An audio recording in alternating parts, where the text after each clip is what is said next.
Ces 5 plantes qu'on appelle thermogéniques, c'est-à-dire qui produisent de la chaleur, vont vous aider à perdre du poids, avoir un ventre plat, avoir plus d'énergie, à être plus heureux, à paraître plus jeune.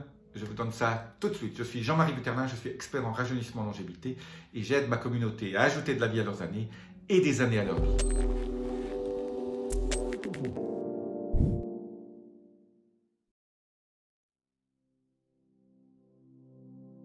Alors, quels sont ces 5 types d'aliments qui sont thermogéniques?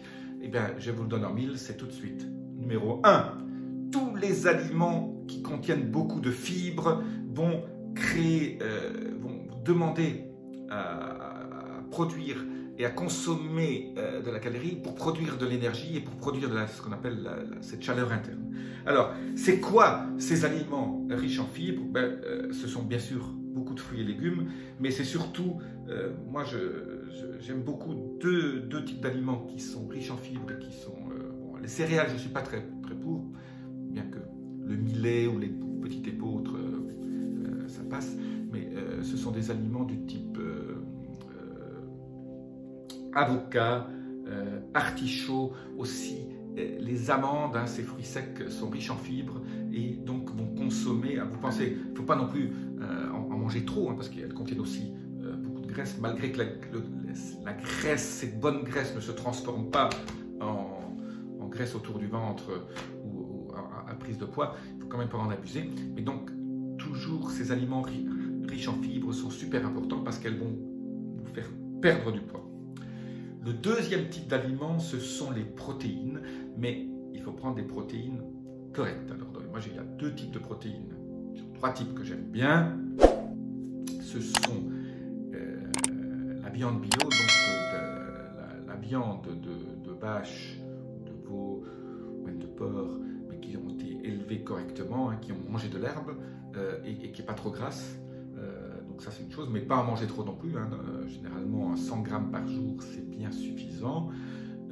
Tout ce qui est poisson qui n'est pas d'élevage et qui est riche en oméga 3, ça j'en parle très souvent.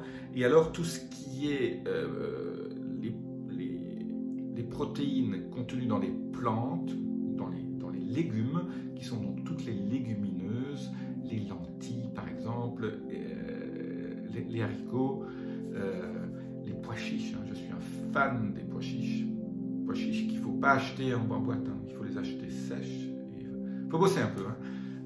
Voilà, il faut mériter, et c'est bien meilleur quand vous faites cuire vos pois chiches, hein, vous les faites tremper, vous avez toute une procédure, regardez ça sur internet, hein, il y a plein de... quand vous faites de l'humus par exemple, c'est absolument génial, hein.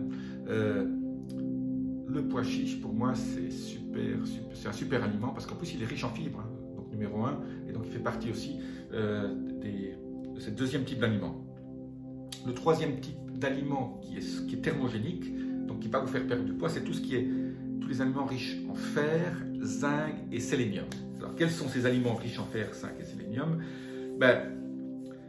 Ce sont surtout les légumineuses, mais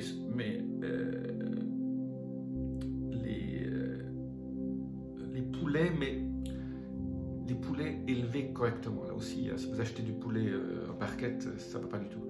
Donc ce sont des poulets qui ont couru. Donc il faut essayer de trouver du poulet, parce que pour garder ces nutriments, les poulets élevés en batterie, ça ne marche pas non plus.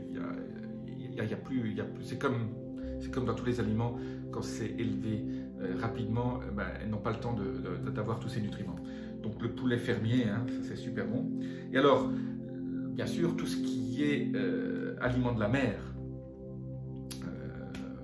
donc voilà, le zinc, le fer, c'est contenu dans tout ce qui est les aliments de la mer, mais il faut là aussi faire attention que ce ne soit pas d'élevage, sauf les huîtres, hein, les huîtres, vous pouvez en manger, les moules, voilà, toutes ces petits, surtout les petits maquereaux, les anchois, tout ça c'est super bon. La 4e catégorie, c'est les aliments riches en l'iode, très important, hein. C'est thermogénique, hein. Vous savez que l'iode booste tout ce qui est votre thyroïde et tout ce qui tourne autour. Et alors là, les aliments riches en iode, il n'y en a pas 150 non plus, c'est aussi c'est les petits clams, c'est les huîtres, c'est ou alors tout ce qui est spiruline, un peu, tout l'algue de mer, hein, tout ce que vous pouvez trouver, surtout quand on mange, quand on va dans les restaurants japonais, ils ont souvent ces algues qui sont ultra riches en iode, ça c'est super bon. Et la cinquième, je reviens, bien sûr, c'est tout ce qui est poisson. Tout ce qui est poisson est thermogénique. Mais donc je reviens sur ces 3 poissons dont je vous ai parlé tout à l'heure.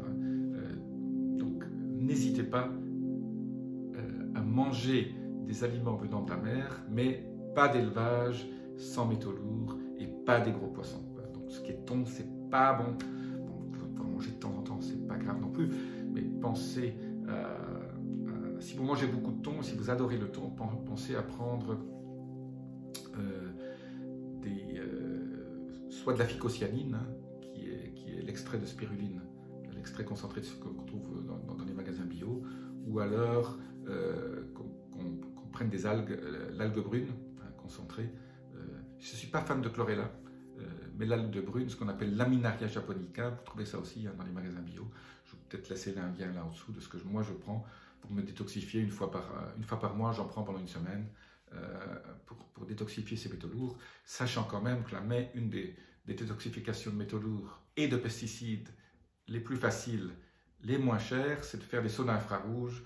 Vous savez que je suis fan des saunas infrarouges, je vous laisse un lien là au-dessus, ça c'est absolument génial. Un sauna infrarouge 5 fois par semaine, 30 minutes, ça vous détoxifie beaucoup. Voilà, c'était une petite digression sur les saunas, parce que vous savez que j'adore ça. Eh bien, donc, pensez à ces 5 types d'aliments quand vous voulez perdre du poids et soyez conscient de ce quand vous faites vos courses, ayez cette conscience des choses, ne passez pas ça en automatique, ne soyez pas programmé pour prendre à gauche, à droite, toujours dans les mêmes rayons. Quand vous faites vos courses, il faut que ce soit un instant privilégié où vous soyez conscient de ce que vous faites. Les Américains appellent ça mindful. Garder la conscience, ne pas être dans un programme automatique qui vont vous faire faire des choses qui ont été intégrées. C'est comme quand vous conduisez, hein, vous êtes dans un programme, vous ne savez plus que vous conduisez. Ben, quand vous faites vos courses, souvent les gens font les courses d'une façon complètement automatique. Bon, ils ont une liste, mais ils prennent le papier, etc. Voilà. Ça, c'est pas bon. Quand vous faites vos consciences, surtout dans la partie alimentation, quand vous faites vos courses, regardez-le, dites est-ce que ça c'est bon pour moi, qu'est-ce qu'il y a dessus, voilà. N'achetez pas des choses en boîte, pas bon. N'achetez pas des choses en bocaux, sauf exception. Achetez des choses fraîches, faites vos courses 2-3 fois par semaine. Je sais qu'on n'a pas toujours le temps. Ben, le temps, il faut à certains moments que vous investissiez du temps dans votre santé et dire je n'ai pas le temps pour ma santé, ben, ça c'est partez d'un mauvais pied. Voilà. Je vous dis à très bientôt. Laissez-moi vos commentaires. Namasté.